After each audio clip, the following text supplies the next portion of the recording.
The Italian Wine Podcast is the community-driven platform for Italian wine geeks around the world. Support the show by donating at ItalianWinepodcast.com. Donate €5 or more and we'll send you a copy of our latest book, My Italian Grape Geek Journal, absolutely free. To get your free copy of My Italian Grape Geek Journal, click Support Us at ItalianWinepodcast.com or wherever you get your pods. Grazie mille. Welcome to Masterclass US Market with me, Juliana Colangelo. This show has been designed to demystify the US market for Italian wineries through interviews with experts in sales and distribution, social media, communications, and so much more. We will quiz each of our esteemed guests at the end of each episode to solidify the lessons that we've learned. So sharpen your pencils, get out your notebooks, and join us each week to learn more about the US market.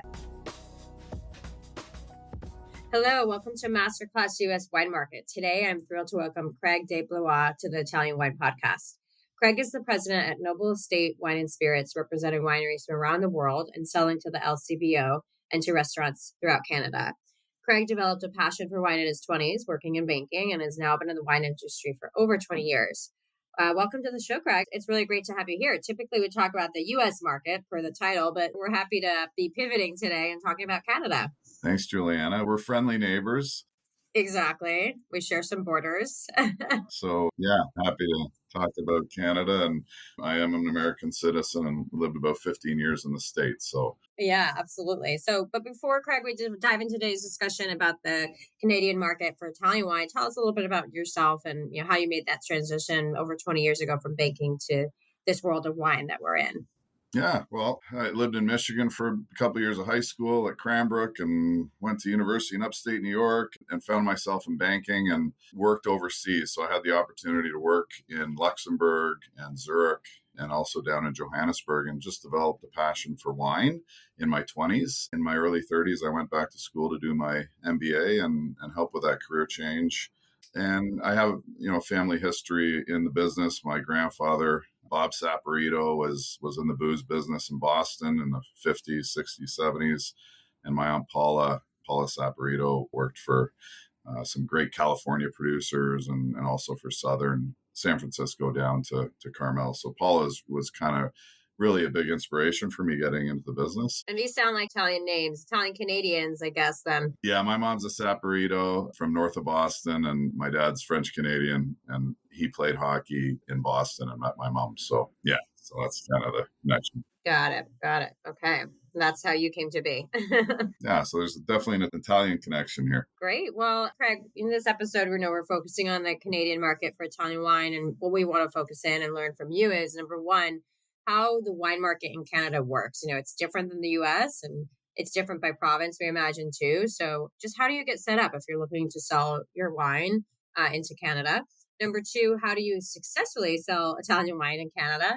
And number three, finally, why Italian wines are so successful in Canada and what has been trending recently in terms of what categories, varietals, styles, et cetera, are really catching the attention of the market. So just let's get started with that primer on how the Canadian market works for imported wine. Well, yeah, each province is different.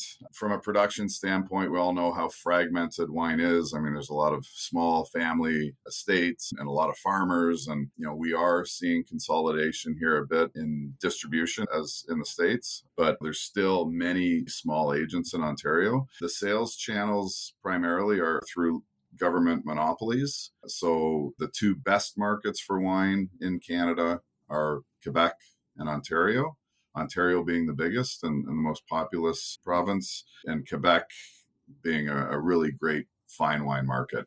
And both Ontario and Quebec have pretty strong monopolies. The further you move west, Alberta is a market that's wide open. And then when you get out to the far west coast of British Columbia, you find a market that is kind of in between a monopoly and an open market. And then, there's smaller provinces kind of on the East Coast and in between. But really, we focus on Quebec and Ontario because they are the best markets.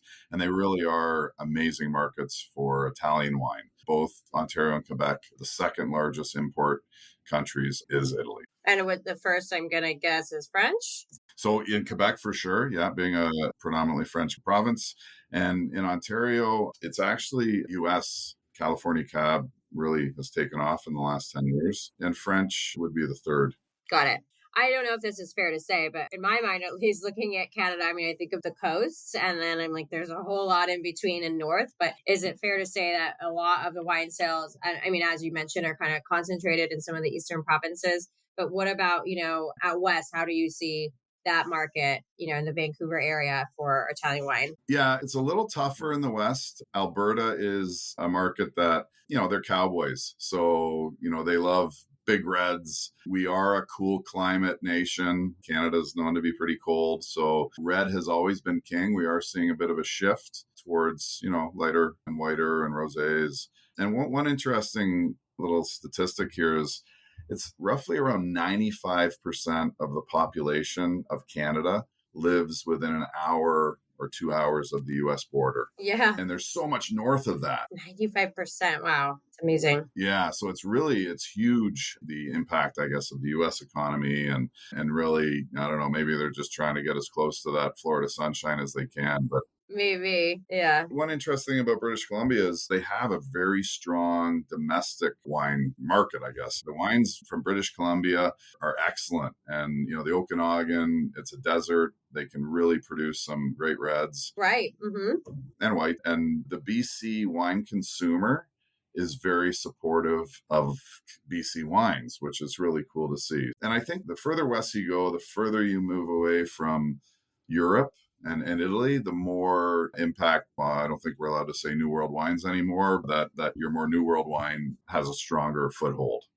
Right. That makes sense. That totally makes sense. And what you said, Craig, about 95% of the population living close to the US border kind of leads me to my next question I had, which was, you also have your American citizenship and some family here, it sounds like. So how would you summarize the core differences between the US and Canadian market, for Italian wine specifically? Yeah, well, I think they're both great markets for Italian wine. We have huge communities of Italian people that have emigrated here, both the US and Canada. I think from a demographic standpoint, Canadians, we have a much larger middle class than maybe in the US. I think there's a greater distance between the upper class and the lower class economically in the US. Toronto is the most diverse city in the world, I believe. Oh, wow. I wouldn't have thought that. That's interesting. Yeah, you walk around Toronto and it's amazing. I mean, we have a huge Asian community, East Asian. Where I am right now, there's a big Chinese community, East Indian community. Our immigration policies are quite open right now. So we're seeing a lot of new Canadians arriving. Very interesting. That makes sense in terms of what you've laid out as those differences and similarities. So let's talk next, about selling wine in the Canadian market. You've done this for over 20 years now.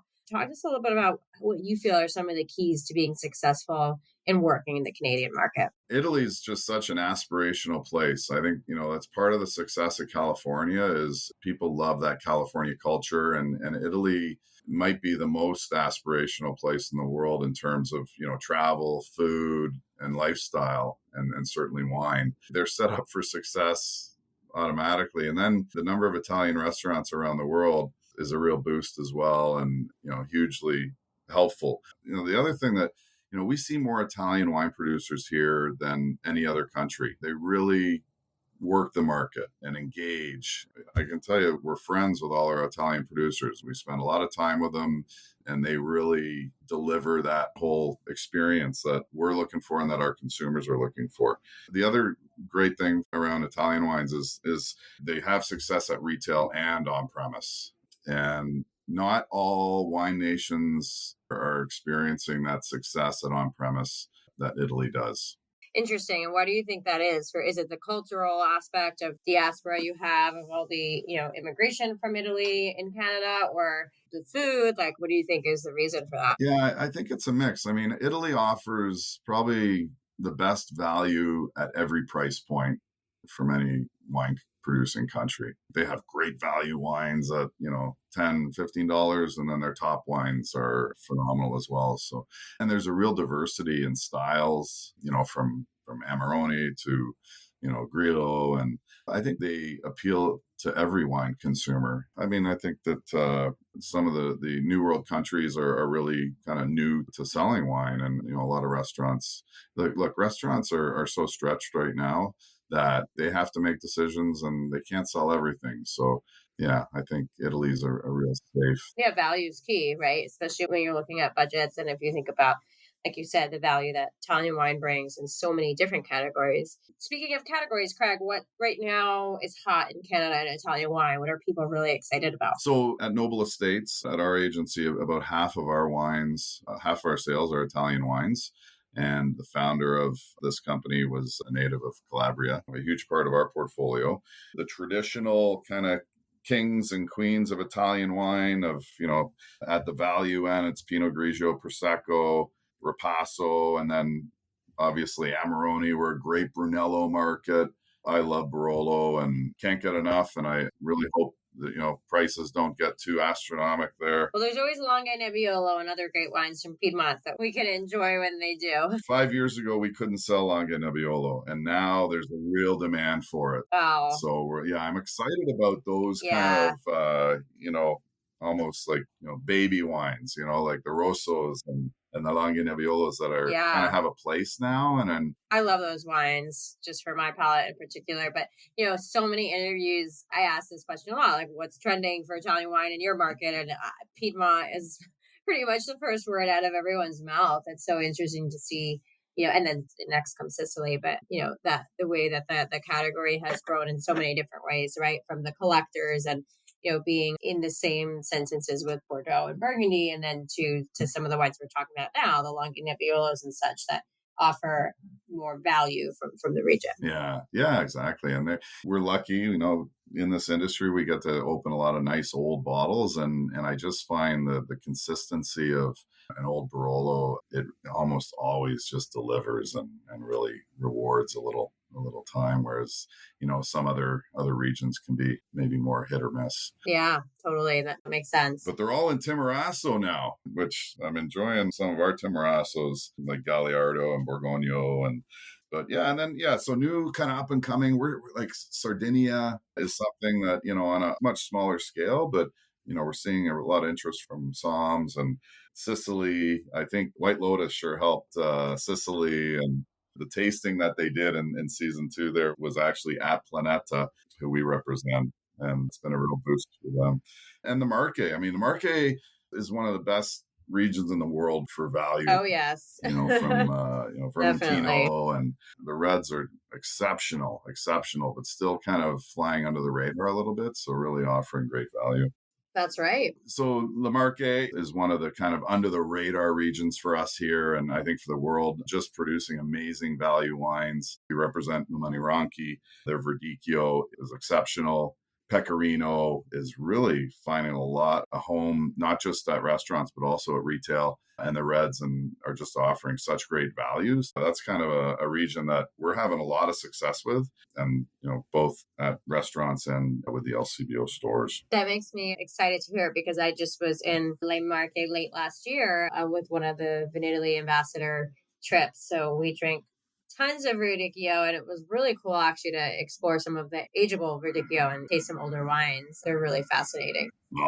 And the old vines, and there's a lot of magic happening there. And Lambrusco is another kind of area that is in favor now, and for us it's just at restaurants, but nice to see those wines that are really so diverse and quite unique, I think, in the wine world. You mentioned, Craig, that a lot of Italian producers, maybe more than any other imported wine region in Canada, are working the market and are in Canada. And what would you say is the key to having a successful market trip for an Italian producer coming to Canada? How far in advance should they be planning? How should they be making appointments? Just talk us through just a little bit tactically how to make the most successful Canadian market visit possible for an Italian winery. Well, I think communication, having a great agent is critical. We're really your local expert, and we take care of everything. We're your point person with the monopolies with LCBO or SAQ in Quebec. We have a real strong dialogue with Soms and the wine media community here in Canada. Really, it's planning ahead, because it's really important to have wines available and the right wines here. It's important to show your best and really what you can do. We love showing big bottles and older vintages to really help educate. I mean, the wine business, it's a lifetime education. Every region, every varietal, the evolution, every vintage is different. It's really kind of one of the exciting things. And I think challenging things about, working in this industry is staying on top of all the trends and changes. Yeah, but it sounds like, something you're saying, Craig, is like bringing some older vintages, some bigger bottles, something that'll really get people excited in the room. Works well in Canada. Am I hearing that right? 100%. Yeah. And also really communication and trusting your agent, and like any market, right? That goes for the same here in the US, having a really strong relationship with your importer and your partners locally, communicating well in advance, your timing for your trip, et cetera, so that, you can make it as productive as possible. Are you enjoying this podcast? Don't forget to visit our YouTube channel, Mama Jumbo Shrimp, for fascinating videos covering Stevie Kim and her travels across Italy and beyond, meeting winemakers, eating local foods, and taking in the scenery. Now, back to the show. Exactly. The Italians are really good at bringing us there as well. Like you mentioned, your trip as an ambassador, our SOM community, our wine writer community is in Italy, almost annually. Some of the regions, Tuscany, Chianti Classico, Montalcino, I think it really does an exceptional job. Barolo, they do a pretty great job as well, bringing them back. And it's funny, I was just in Bordeaux in September, and I was with two of the top wine writers in Canada, and they hadn't been to Bordeaux for 20 years, but they're in Tuscany every year. So, wow, interesting. Yeah. So, Italy does a great job at every aspect, I think, of the industry. They really are dialed in. And certainly the OCM funding has been a big help for the producers that have been able to maximize that. And I'm not sure how long that'll continue, but, the government marketing support has been well used. Oh, yeah. It makes these trips happen. But like you said, having that cross-Atlantic travel and in both directions is really key. And like you said, Italy's doing it well. So let's just keep at it, right? And we all love to visit Italy, of course. So I don't think you have to twist anyone's arm too hard to make a trip over there. Exactly. Bring that bon vivant lifestyle and just represent. Yeah, exactly. Like you said earlier, the aspirational lifestyle of Italy is something that the region has that so many others can't claim, right? And the better we can capture that lifestyle, as we're marketing and talking about the wines, I think the more successful the region and the categories can become. On that note, Craig, I'm curious, what do you see as the future for Italian wine in the Canadian market? I see a great future because, as I said, they hit every price point and offer great value. As we transition away from bigger style wines and, the bubbles coming out of, Franciacorta and top Proseccos and just a variety of indigenous white varietals that the curious wine lover can explore from Italy. Yeah, they're really, I think, well positioned. We're definitely going to be heading into a tough year in 2024, just with the economy and consumption. I'm not so worried about young people because, if they're drinking White Claw, it's hard to respect that because it tastes like cardboard. But you hope that, they'll graduate to wine and something with a story and history and flavor. And so, I have faith in the youth of North America. You have faith in the youth? They'll age into it. Yeah, I think, it's also lifestyle, right? As you get older, wine becomes more a part of the lifestyle. We're listening to a webinar earlier this week about the fine wine consumer. And I think it was like something like over 3/4 of people who responded said their favorite way to drink wine is at home or with friends. So if you just think about lifestyle, when you're in your early 20s, you're going out to bars and clubs. You're not sitting at home drinking. And then when you're in your 30s, you're sitting at home drinking over a dinner party. And that's when you're opening great wines. So definitely, I think there's some truth into that argument that people will age into wine. I do think, at the same time, we can't be stagnant as a category. And the way people buy and consume products has changed. So we also do have to make sure that digital is key. We've got great websites set up, social media, et cetera, because those are still the ways, millennials are going to expect to buy things even as they age into the category, right? Well, you're a great example of that, bringing kind of a modern feel to celebrating wine. And that's we definitely need more people like you. Oh, thank you. I appreciate that. Well, on that note, Craig, as we wind down, we ask all of our guests a few questions. In this case, the Canadian market, usually the U.S. market. But if you can do your best to answer these in one sentence or so, what is your number one tip for mastering the Canadian wine market? That's a tough one. I would just say we're not the U.S. I think, the hard sell in the U.S., it's maybe a little more aggressive. Canadians, I think, are a little more understated in general. And I guess, just recalibrating your approach in the Canadian market is probably a helpful advice. Okay. Number two, what is something you might have told your younger professional self about selling wine in Canada? Do it sooner. I had a lot of fun traveling the world as a banker, but I did not love my job, and I don't think I was very good at it. So, I think if I had started earlier and worked at a winery, for a few harvests and get that full experience, I think it would have helped me out a little more. Mm-hmm. Okay. And finally, we all travel a lot. We were just talking about, going back and forth to Italy. What is your favorite travel hack when you're traveling for work? Well, I've started traveling with a wine suitcase because I love bringing great wines home that we can't get here.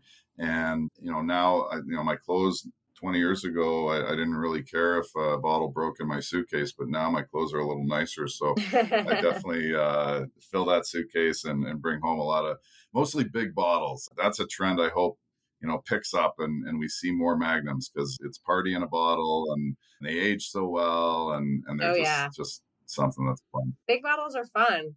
Yeah, totally. Especially, I know we're in January now with this episode, but maybe so we all need a break from the big bottles after the holidays, but they are especially fun with those big groups and everything. Well, Craig, thanks so much for being here today on the Masterclass US Wine Market. It was really fun to kind of switch gears for an episode and talk about Canada. How can our listeners connect with you? Yeah, well, I'm on Instagram and our website, Noble Estates. I'm on LinkedIn. So yeah, I'm always happy to answer questions. We're not really actively looking for new producers, but I know most of the agents in Ontario. And, some are big, some are small, some focus on restaurants, some focus on the LCBO or the SAQ. And always happy to make recommendations and connect with great agents here. Awesome. Well, we appreciate that support, Craig. Thanks so much. And thanks again for being here. Yeah. Hopefully see you in person someday. Thank you for joining me today. Stay tuned each week for new episodes of Masterclass US Wine Market with me, Juliana Colangelo. And remember, if you enjoyed today's show, hit the like and follow buttons wherever you get your podcasts.